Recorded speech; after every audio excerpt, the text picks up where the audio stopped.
Welcome to Above Par. I'm your host, Kathy Hartwood. I show you how to take more of your talent to the golf course without practicing harder, taking more lessons, or buying new equipment.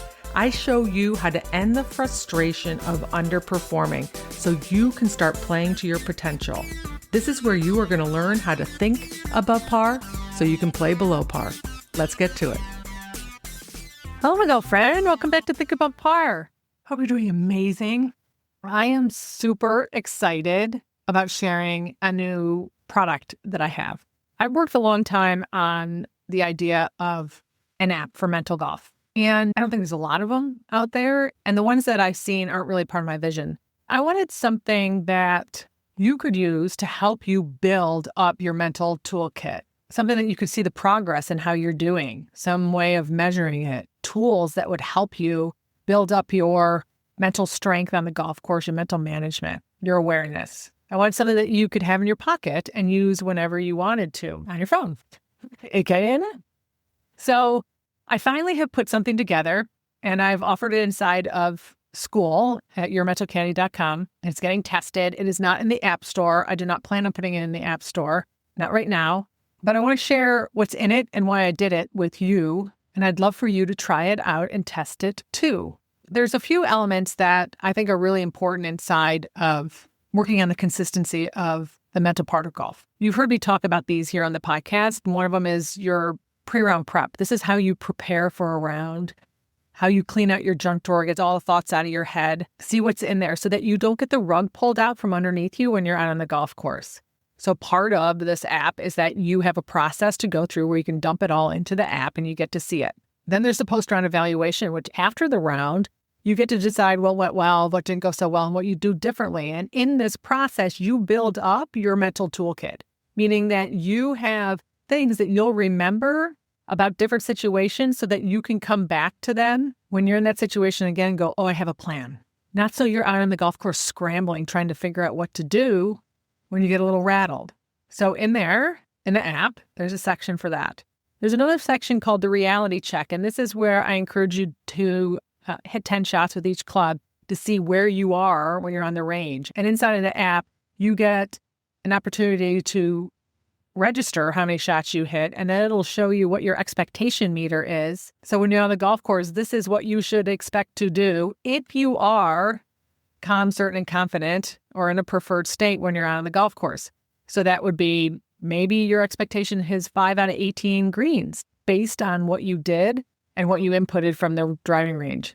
I encourage people to do this once a month to kind of get a snapshot of where you are, where your talent is. Doesn't mean it's going to change. It could change for the better. It could change for the worse. But you want to minimize your frustration on the golf course. And one of the biggest reasons that we have frustration on the golf course is because our expectations exceed reality. So this is a reality check. Where are you with your golf game right now? It's also a beautiful tool so that you can see, what do I need to work on? What's the lowest hanging fruit? Because a lot of times we go to the thing that we like to hit the most, the driver, or we might have our favorite club, but we avoid certain clubs. Right? This really gives us the data on that, so you get to see what you want to lift up and get those numbers better. In there as well, I also have the preferred state. I call this calm, certain, and confident. I've renamed it preferred state, and the reason is because we can include hope and neutral and determined. There's other emotions that work, right? You're looking for really an emotional state where you can swing freely and think clearly. And so it's not just calm, certain, and confident, or confident rather. It's easy to remember, and I just want to make sure everybody knows that there are other ones that are useful. Those are not the only ones. You get to decide what your preferred state is for you, where you're able to take as much talent as you can out there. So I have a way of tracking that digitally. I do have a record of people who have an inverse correlation between the higher that number gets, meaning the bigger percentage of shots that you are hitting from your preferred state, the lower your score goes. And so let's see those numbers, because it's great information for you to validate that that's something that you get to focus on. I put it in there because we forget. We forget to go and focus on setting an intention to hit as many shots from our preferred state as possible. I talk about for you to play your best golf is 2 simple steps. They're super simple. One is figure out your preferred state, and number 2 is hit as many shots from there as possible. And how do you figure out your preferred state? Go to that round of golf where you just loved the whole day and everything seemed easy. You scored well, you swung free, you thought clearly. It was just a green light day. And if I asked you how you felt on that day, most people say they were either calm or they were certain or they were confident. They might say they were relaxed, but whatever it is, you want to find that for you. There's not just one, there's multiple ones, because those are just emotions that show up in our body and either they help us or they don't help us. So there's a tracker in there for you to see how many you actually are hitting from there. So I encourage you to do some rounds of golf where you keep track of it. And you can do it overall, just sticking in the score or sticking in the number based on 18 holes, or there's a section in there where you can track it hole by hole. Some people find that a little tedious. Other people are like, I love it. So it's up to you.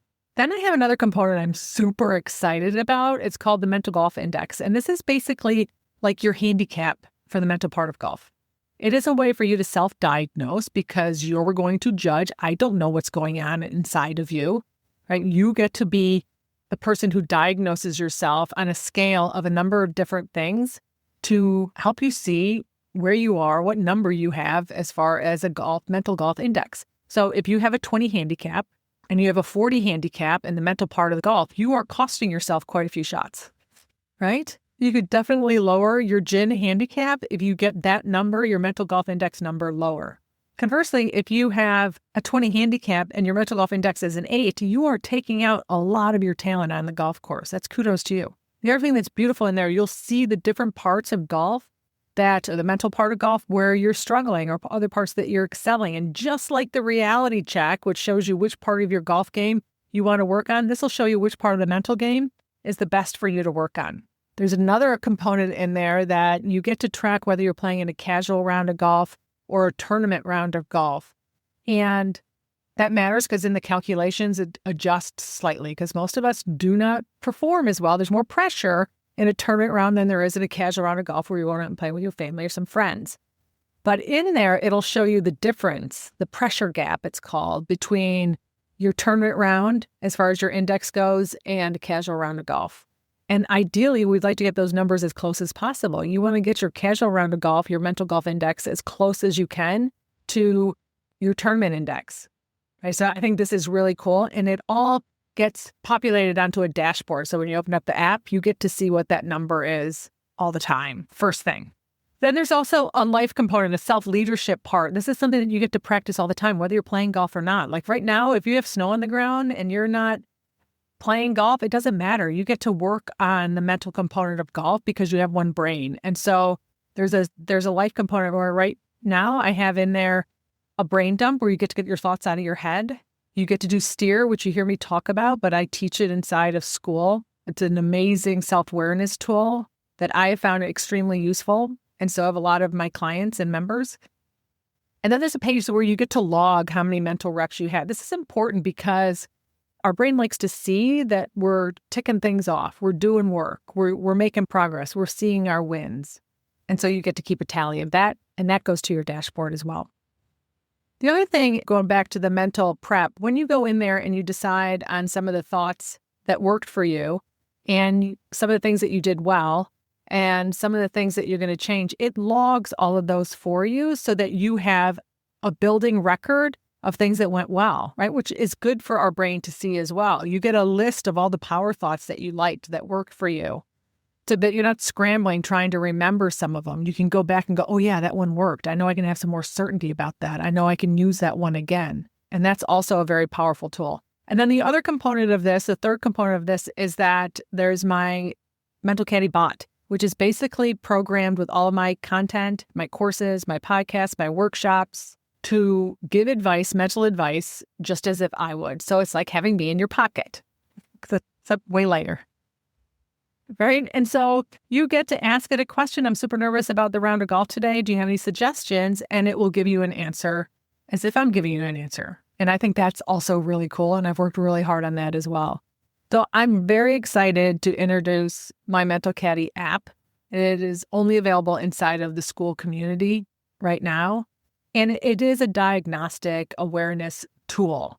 Just like if you saw your handicap through the USGA and you had a 20 handicap, all it does is indicate what's going on in your golf game. It doesn't tell you how to fix it. Nowhere in there does it say how to drop multiple shots off of your handicap.